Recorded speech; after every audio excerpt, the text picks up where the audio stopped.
Praise Lord. Welcome to Jesus spiritual power ministries. చాలా విషయాలు మనము రోజు రోజు తెలుసుకుంటా ఉన్నాం. దేవుని వాక్యంలో మనం ఎదగాలి అండ్ సత్యస్వార్థ వెలుగులు ప్రపంచం మొత్తము విరజిమ్మాలని, ఆ వెలుగులో ప్రతి ఒక్కరూ జీవించాలని, ఆ వెలుగు నిజమైన వెలుగు యేసుక్రీస్తు అని గుర్తెరిగి వాక్యానుసారంగా జీవించి వాక్యం గలిబిలి చేసేవాళ్ళు చాలామంది ఉన్నారు. తప్పుడు బోధలో మునిగి కొంతమంది అయితే నేను చూశాను, పాస్టర్లని అంటే ప్రీచర్స్ ఎగ్జాంపుల్ నేను చెప్పకూడదు కానీ కొన్ని ఏరియాస్లో ఉంటాయి. అంటే మియాపూర్లో కానీ మీకు తెలుసు, అంటే కొన్ని ఏరియాలో సంఘాలు వేల మంది లక్షల మంది వెళ్తూ ఉంటారు.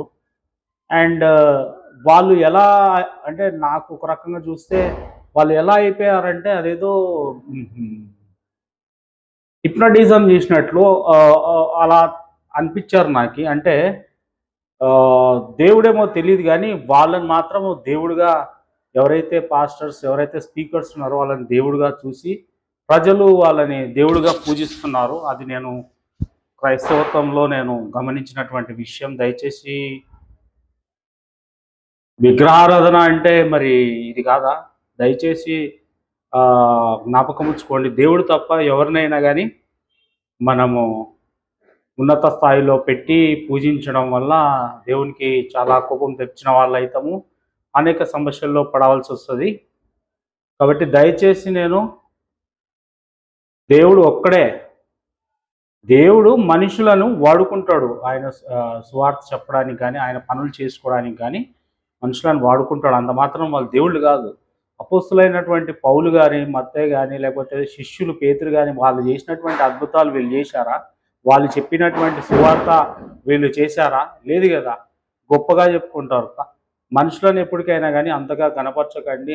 ఆ విగ్రహాధన అంటే అలా వ్యక్తిని ఉన్నత స్థాయిలో చూపించకండి. దయచేసి వాక్యం చదవండి. దేవుడు ఇచ్చాడు కదా, బైబిల్ ఇచ్చాడు, వాక్యం చదవండి. అర్థం కాకున్నప్పుడు చెప్పించుకోండి, తప్పేం లేదు. కానీ తప్పు చెప్తున్నాను ఎట్లా తెలుస్తుంది?